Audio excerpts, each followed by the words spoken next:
El Niño పరిస్థితుల నేపథ్యంలో ఆంగ్రూ అధికారులు క్షేత్ర పరిశీలన చేసి ఆంధ్రప్రదేశ్ రాష్ట్ర వ్యాప్తంగా పంటల పరిస్థితి, ప్రత్యామ్నాయ పంటల ప్రణాళికపై రైతులకు అవగాహన కల్పిస్తున్నారు. ఇందులో భాగంగా ఆచార్య ఎన్జీ రంగా వ్యవసాయ విశ్వవిద్యాలయం ఉపకులపతి డాక్టర్ పాలడుగు సత్యనారాయణ పార్వతీపురం మన్యం జిల్లాలో పర్యటించారు. జిల్లాలో సాగైన పంటలను పరిశీలించి రైతులకు పలు సూచనలు అందించారు. అలానే ప్రస్తుతం ఆరుతడి పంటలైన పెసర, మినుము, సజ్జ, రాగి, వేరుశెనగ, పొద్దుతిరుగుడు, జొన్న, మొక్కజొన్నలను వేసుకోవచ్చని తెలియజేశారు. ఈ కార్యక్రమంలో వీసీతో పాటు భారతీయ వ్యవసాయ పరిశోధనా మండలి శాస్త్రవేత్తలు, కేవీకే శాస్త్రవేత్తలు, వ్యవసాయ శాఖ అధికారులు పాల్గొన్నారు. గత 2 నెలల నుంచి ఎల్నినో ప్రభావం తీవ్రంగా ఉన్నప్పుడు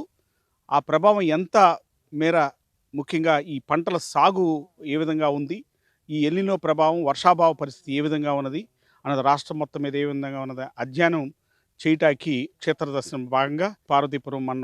మన్యం జిల్లా ఇటువైపు తిరుగుతా ఉన్నాం. ప్రధానంగా ఏంటంటే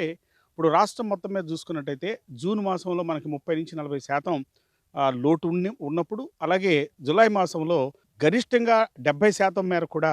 కొన్ని జిల్లాల్లో లోటు నమోదైన నేపథ్యంలో ప్రధానంగా జూన్ జులై మాసంలో చూసుకుంటే దాదాపు 50% పైచిలుకు లోటు నమోదైనప్పుడు పంటల సాగులో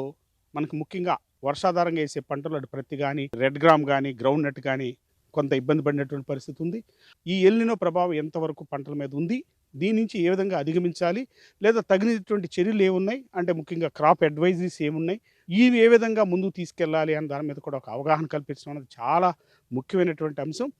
ఈ అంశం మీద కూడా మనం క్రాప్ అడ్వైజరీస్ కూడా రీజన్ స్పెసిఫిక్, అంటే లొకేషన్ స్పెసిఫిక్ మన క్రాప్ అడ్వైజరీస్ కూడా ఇచ్చాం. ముఖ్యంగా వివిధ జిల్లాలకి ఏ పంటలు వేస్తున్నారు ఖరీఫ్ సీజన్లో, అక్కడ ఉన్నటువంటి వర్షాభావ పరిస్థితి, నేలలు, అట్లా నీటి వనరులు, వీటన్ని ఆధారంగా పంటల యొక్క సరళి ఏ విధంగా ఉంది, ఈ వర్షాభావ పరిస్థితికి ఇలాగే ఉంటే పంటలు కనుక ఫెయిల్ అవుతే ఏ ప్రత్యామ్నాయ పంటలు వేయాలి, ఆ ప్రత్యామ్నాయ పంటలు లాభదాయక పంటలు ఏమి ఉన్నాయి, ఇప్పటికే కొన్ని మేర అక్కడక్కడ నష్టపోయిన నేపథ్యంలో రైతు ఇంకా నష్టపోకుండా మనం చెప్పేటువంటి పంటల సరళిలో మార్పు, అంటే ప్రత్యామ్నాయ పంటలు కానీ, మనం ఇచ్చేటువంటి క్రాప్ అడ్వైజెస్ కానీ రైతుకి ఉపయుక్తంగా ఉండి లాభసాటిగా ఉండే విధంగా చేయాల్సినటువంటి నేపథ్యంలో ముఖ్యమంత్రి గారి ఆదేశం మేరకు అచ్చెన్నాయుడు గారి ఆధ్వర్యంలో, అట్లా వ్యవసాయ శాఖ స్పెషల్ సిఎస్, అలాగే కమిషనర్ గారు అందరి ఆధ్వర్యంలో ఫార్మ్ యూనివర్సిటీసు, అలాగే వ్యవసాయ శాఖ సిబ్బంది, ఆర్ఎస్కే స్టాఫ్, ఏపీసీఎన్ఎఫ్ అందరం కలిపి ఒక అవగాహనగా తిరగటానికి ప్రయత్నం చేస్తున్నాం.